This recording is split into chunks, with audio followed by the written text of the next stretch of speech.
ഇന്ത്യക്കും ചൈനയ്ക്കും തീരുവ ഏർപ്പെടുത്തിയ അമേരിക്കൻ തീരുമാനത്തിനെതിരെ വിമർശനവുമായി റഷ്യൻ വിദേശകാര്യമന്ത്രി സെർജി ലാവ്റോവ് രംഗത്ത് വന്നു.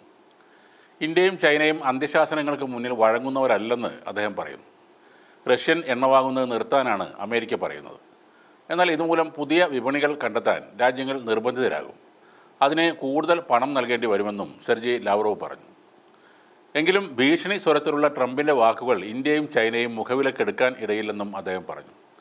റഷ്യയിൽ നിന്നും എണ്ണ വാങ്ങുന്നത് നിർത്താൻ ചൈനയോടും ഇന്ത്യയോടും അമേരിക്ക ആവശ്യപ്പെടുന്നതിലൂടെ ഈ രാജ്യങ്ങൾ അമേരിക്കയിൽ നിന്നും കൂടുതൽ അകലുകയാണ് ചെയ്യുന്നതെന്നാണ് അദ്ദേഹത്തിൻ്റെ അഭിപ്രായം. റഷ്യയിലെ പ്രധാന ചാനലായ ചാനൽ 1 TV-യുടെ ദ ഗ്രേറ്റ് ഗെയിം എന്ന പരിപാടിയിൽ സംസാരിക്കുകയായിരുന്നു ലാവ്റോവ്. അമേരിക്കയുടെ ഇത്തരം സമ്മർദ്ദം ഇരു രാജ്യങ്ങളെയും പുതിയ ഊർജ്ജ വിപണികളും പുതിയ സ്രോതസ്സുകളും തേടാൻ നിർബന്ധിതരാക്കും. ചൈനയും ഇന്ത്യയും ഏറെ ചരിത്രമുള്ള നാഗരികതകളാണ്. അവരോട് എനിക്കിഷ്ടമില്ലാത്തത് നിങ്ങൾ ചെയ്താൽ ഞാൻ തീരുവ ചുമത്തും എന്നൊക്കെ പറയുന്നത് വിലപ്പോവില്ലെന്നും ലാവ്റോവ് പറഞ്ഞു. റഷ്യയിൽ നിന്ന് എണ്ണ വാങ്ങുന്നതിനെ ചൊല്ലിയാണ് ഡൊണാൾഡ് ട്രംപ് ഇന്ത്യക്ക് അധിക തീരുവ ചുമത്തിയത്. റഷ്യയിൽ നിന്ന് എണ്ണ വാങ്ങുന്നതിലൂടെ ഇന്ത്യ ഉക്രൈനിലെ യുദ്ധത്തിന് ധനസഹായം നൽകുന്നു എന്നാണ് ട്രംപിൻ്റെ ആരോപണം. ഇന്ത്യയുമായുള്ള തങ്ങളുടെ ബന്ധം തകർക്കാനുള്ള ഏത് ശ്രമവും ചെറുത്ത് തോൽപ്പിക്കുമെന്നും റഷ്യ നേരത്തെ വ്യക്തമാക്കിയിരുന്നു. ഇരു രാജ്യങ്ങൾക്കുമിടയിൽ നിലനിൽക്കുന്നത് ഊഷ്മളവും വളരുന്നതുമായ ബന്ധമാണെന്ന് വ്യക്തമാക്കിയ റഷ്യൻ വിദേശകാര്യ മന്ത്രാലയം സഹകരണം തുടരാനുള്ള ഇന്ത്യൻ നിലപാടിനെ സ്വാഗതം ചെയ്തു. അമേരിക്കയുടെ സമ്മർദ്ദങ്ങളും ഭീഷണികളും ഉണ്ടായിരുന്നിട്ടും റഷ്യയുമായുള്ള സഹകരണം തുടരാൻ ഇന്ത്യ ശ്രമിക്കുന്നത് സ്വാഗതാർഹമാണെന്ന് റഷ്യൻ വിദേശകാര്യ മന്ത്രാലയം എടുത്തു പറഞ്ഞു. ഇന്ത്യ റഷ്യ ബന്ധം സ്ഥിരതയോടെയും ആത്മവിശ്വാസത്തോടെയും പുരോഗമിക്കുകയാണെന്നും ഈ പ്രക്രിയയെ തടസ്സപ്പെടുത്താനുള്ള ഏതൊരു ശ്രമവും പരാജയപ്പെടുമെന്നും സർക്കാർ മാധ്യമമായ ആർടിക്ക് നൽകിയ മറുപടിയിൽ മന്ത്രാലയം വ്യക്തമാക്കി. ഇന്ത്യയും റഷ്യയും തന്ത്രപ്രധാന മേഖലകളിലടക്കം സംയുക്ത പദ്ധതികളിൽ ഏർപ്പെട്ടിട്ടുണ്ട്.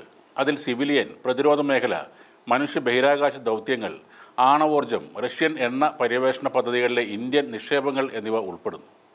കൂടാതെ മറ്റ് പല മേഖലകളിലും ഇരു രാജ്യങ്ങളും നിലവിൽ ഒരുമിച്ച് പ്രവർത്തിക്കുന്നുണ്ടെന്നും മന്ത്രാലയം പറഞ്ഞു. ഈ ശ്രമങ്ങൾ ദീർഘകാലാടിസ്ഥാനത്തിലുള്ളതാണ്. ഇതൊന്നും ഒരു സുപ്രഭാതത്തിൽ പൊട്ടിമുളച്ചതല്ലെന്നും മന്ത്രാലയം ചൂണ്ടിക്കാണിക്കുന്നു.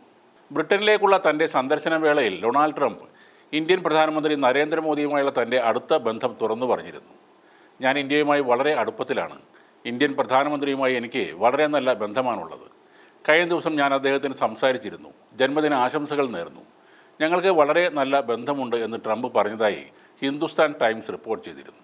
ഈ മനംമാറ്റം സൂചിപ്പിക്കുന്നത് ഇനിയും വെറുതെ താരിഫുകൾ ചുമത്തി മേൽക്കോയ്മ നേടാൻ അമേരിക്കയ്ക്ക് കഴിയില്ലെന്ന് തന്നെയാണ്. ലോകത്ത് അമേരിക്കയുടെ ഏകാധിപത്യം അവസാനിച്ചു എന്നതിൻ്റെ വ്യക്തമായ സൂചനയാണ് ലാവ്റോവിൻ്റെ വാക്കുകളും. ചൈനയും ഇന്ത്യയും സ്വന്തം താൽപ്പര്യങ്ങൾ സംരക്ഷിക്കാൻ കൂടുതൽ ശക്തരായിരിക്കുന്നു. അമേരിക്കയുടെ ഭീഷണികൾക്ക് മുന്നിൽ ഇവർ മുട്ടുമടക്കില്ലെന്ന് തെളിയിച്ചിരിക്കുന്നു. ഇന്ത്യക്കെതിരെ ചുമത്തിയ 25% പിഴത്തീരുവ അമേരിക്ക പിൻവലിച്ചേക്കുമെന്നും റിപ്പോർട്ടുണ്ട്. നവംബർ 30-ന് ശേഷം ഇത് പിൻവലിക്കുമെന്നാണ് മുഖ്യ സാമ്പത്തിക ഉപദേഷ്ടാവ് വി അനന്ത നാഗേശ്വരൻ അറിയിക്കുന്നത്. Chamber of commerce and industry കൊൽക്കത്തയിൽ സംഘടിപ്പിച്ച പരിപാടിയിൽ സംബന്ധിക്കുകയായിരുന്നു അദ്ദേഹം. ഇന്ത്യയുടെ കയറ്റുമതി പ്രതിവർഷം $850 ബില്യൺ ആണെന്നും ഇത് $1 ട്രില്യൺ വർദ്ധിക്കുന്ന പാതയിലാണെന്നും അദ്ദേഹം പറയുന്നു.